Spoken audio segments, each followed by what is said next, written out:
नमस्कार, मैं हूं इमरान आपके साथ। आप देख रहे हैं फसल क्रांति में। इस समय मौजूद हूं इंडिया हैबिटेट सेंटर में, जहां पर एग्री इनोवेट कार्यक्रम का आयोजन किया जा रहा है। हमारे साथ खास मेहमान अजय राणा जी मौजूद हैं, प्रबंध निदेशक सवाना सीड्स। सर, बहुत बहुत स्वागत है आपका। धन्यवाद। और फसल क्रांति के सभी दर्शकों को मेरी तरफ से नमस्कार।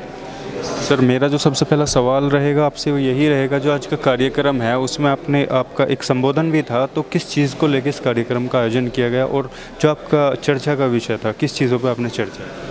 देखिए, जो आज का कार्यक्रम है उसकी मुख्य जो थीम है, जो विषय है, वो है कि टेक्नोलॉजी फॉर सस्टेनेबल एग्रीकल्चर, कि नई जो तकनीक से हम कृषि को कैसे और ज़्यादा एफिशिएंट बनाएं, और जो हमारे नेचुरल रिसोर्सेज हैं, प्राकृतिक संसाधन हैं, जैसे कि ज़मीन है, पानी है और फ्यूल है, एनर्जी है, इनको बचाया जाए। और एक स्पीकर ने, आपने सुना होगा, उन्होंने बोला कि भाई हम कैसे एक संगम करें कि हम प्रकृति का भी ख्याल रखें और हम जो इकोनॉमी है, जो आर्थिक उन्नति है, उसको भी बनाए रखें। तो पूरा आज की चर्चा ऐसी है कि नई टेक्नोलॉजी से कृषि को सस्टेनेबल कैसे बनाया जाए। आने वाले जो पीढ़ियां हैं उनके लिए हम जो नेचुरल संसाधन हैं उनको बचा के रखें। सवाना सीड लंबे समय से कार्य कर रहा है, खासकर सीड टेक्नोलॉजी को लेके। अगर हम बात करते हैं सवाना सीड्स की, जो एक नई तकनीक है DSR, जिसको हम डायरेक्ट सीडेड टेक्नोलॉजी बोलते हैं, तो उसके बारे में क्या आप दर्शकों को बताएं? जी, देखिए, डायरेक्ट सीडेड राइस को मैं अगर हिंदी में बोलूँ तो किसान भाई इसको बोलते हैं सीधी बुआई की तकनीक। धान की खेती सीधी बुआई से, पंजाबी में इसको किसान बोलते हैं सीधी बिजाई। डायरेक्ट सीडेड राइस और DSR किसानों के लिए कोई नई चीज़ नहीं है। बहुत समय से इसके बारे में चर्चा हो रहा है। कुछ किसान भाइयों ने, जब कोविड का साल आया था, तो वहाँ पे उनको लेबर या मज़दूर नहीं आ पाए, जो लोग ट्रांसप्लांटिंग करते हैं, रोपाई करते हैं, तो किसानों ने कोशिश भी की कि धान की सीधी बुआई की जाए। जिस तरीके से खेती गेहूं की जाती है, जिस तरीके से खेती मक्का की जाती है, कि उसकी नर्सरी तैयार ना करके सीधी बुआई से ही धान की खेती की जाए। तो इस सिस्टम को direct seeded rice DSR system कहते हैं। किसान भाइयों ने इसको कोशिश किया अडॉप्ट करने का, लेकिन उनको कुछ मुश्किलें आई। उसकी वजह से वो वापस रोपाई विधि पे चले गए।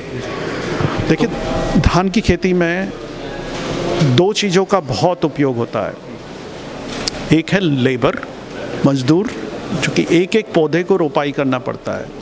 जब धान की जो नर्सरी है, पौध है, वो 25-30 दिन का तैयार हो जाता है, उसकी रोपाई करनी पड़ती है। और दूसरा संसाधन इसमें बहुत बड़ा यूज होता है पानी, क्योंकि जब खेत तैयार करना है, जिसको किसान पंजाबी में, हिंदी में कद्दू या पडलिंग कहते हैं इंग्लिश में, उसके लिए पानी का बहुत उपयोग होता है। और तीसरा एक और संसाधन है जिसका उपयोग होता है इसमें, क्योंकि जब खेत तैयार करते हैं, पानी उसमें भरना है और उसमें पडलिंग करना है, तो या तो बिजली का उपयोग होगा या डीजल का उपयोग होगा, पानी भरने के लिए और ट्रैक्टर को चलाने के लिए। तो जो डायरेक्ट सीडेड राइस है, इसमें किसान भाई ये तीन चीज़ों को बचा सकते हैं। सीधी बुआई की विधि से किसान भाई जो एक लेबर पे उसका खर्चा होता है, 1 एकड़ में अब करीब 4,000 रुपये लगते हैं, क्योंकि उनको रोपाई नहीं करना, सीधे बुआई करनी है, तो लेबर की बचत हो जाती है। सीधी बुआई करने से किसान भाई 30 से 40% पानी भी बचा सकते हैं, और जो खेत तैयार करने में, पडलिंग में, कद्दू में खर्चा होता है, वो भी बच जाता है। लेकिन इतना फ़ायदा होने के बावजूद किसान इसको क्यों नहीं अडॉप्ट कर रहे हैं, सवाल ये उठता है। हरियाणा सरकार 4500 रुपये प्रति एकड़ एक्चुअली इंसेंटिव दे रही है। पंजाब सरकार ने 1500 रुपये प्रति एकड़ अनाउंस किया था, लेकिन फिर भी इसके क्षेत्रफल बढ़ नहीं रहा है। हमने काफ़ी किसान भाइयों से बात की जो DSR ने किया और फिर छोड़ दिया, और हमने खुद भी ट्रायल लगा के देखे।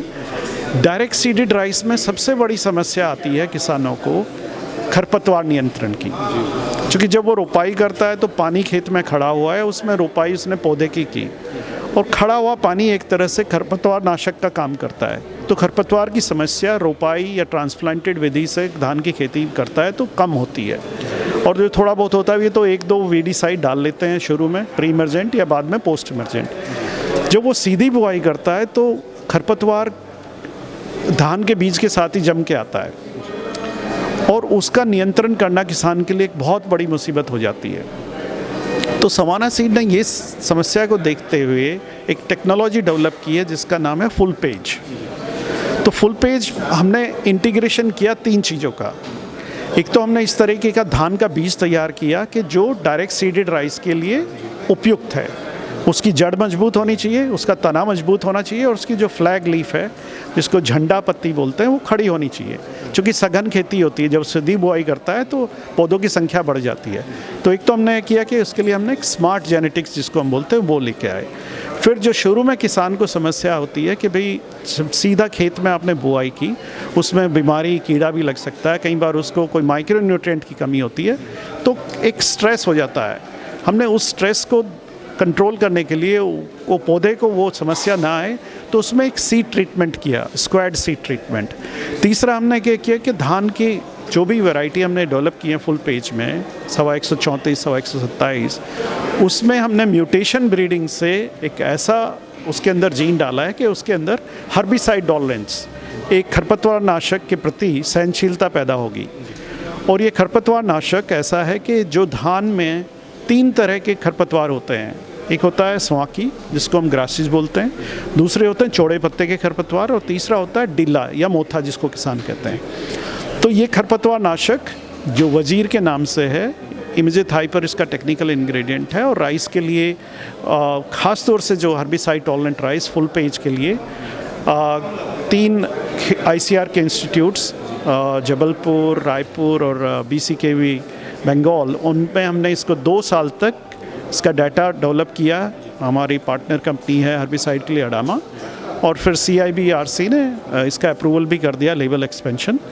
तो जो किसान भाई को DSR में मुख्य समस्या आती थी कि भाई शुरू में पौधे का विकास, और वो हमने सुरक्षित किया कि भाई हमने उस तरह का जेनेटिक्स तैयार किया, सीड ट्रीटमेंट तैयार किया, और जो बाद में खरपतवार नियंत्रण की समस्या थी, वो किसान भाई एक स्प्रे 20 दिन पर, दूसरा स्प्रे 40 दिन पर करके खरपतवार नियंत्रण कर सकते हैं। तो इस विधि से अगर किसान भाई फुल पेज टेक्नोलॉजी के साथ डायरेक्ट सीडेड राइस करेगा, तो उनको 1 एकड़ में 8 से 10 हज़ार रुपये की बचत होती है, और जो पानी की बचत होती है वो अलग है। और किसान जो इस विधि से खेती करेंगे, चूँकि डायरेक्ट सीडेड राइस में और एक फ़ायदा होता है कि जो ग्रीन हाउस गैसेज होती हैं, कार्बन डाइऑक्साइड है, नाइट्रस ऑक्साइड है और मीथेन है, ये भी कम निकलती हैं।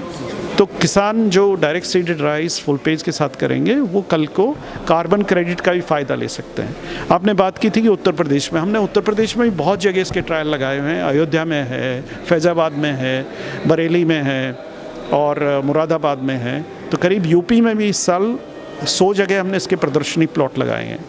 और हम अगले साल जो खरीफ सीज़न आएगा अप्रैल मई 2024 में किसानों के बीच ये फुल पेज टेक्नोलॉजी लेके जाएंगे। पहले साल में ये हमारे 2 हाइब्रिड 134 और 127 में उपलब्ध होगा। तो ये थे हमारे साथ अजय राणा जी। सर बहुत बहुत धन्यवाद हमारे साथ जुड़ने के लिए। सर ने बताया कि DSR का क्या फ़ायदा है और किस तरीके से इस तकनीक का किसान लाभ ले सकते हैं। इसी तरीके की और भी जानकारी हम आप तक पहुंचाते रहेंगे। देखते रहिए फसल क्रांति। धन्यवाद।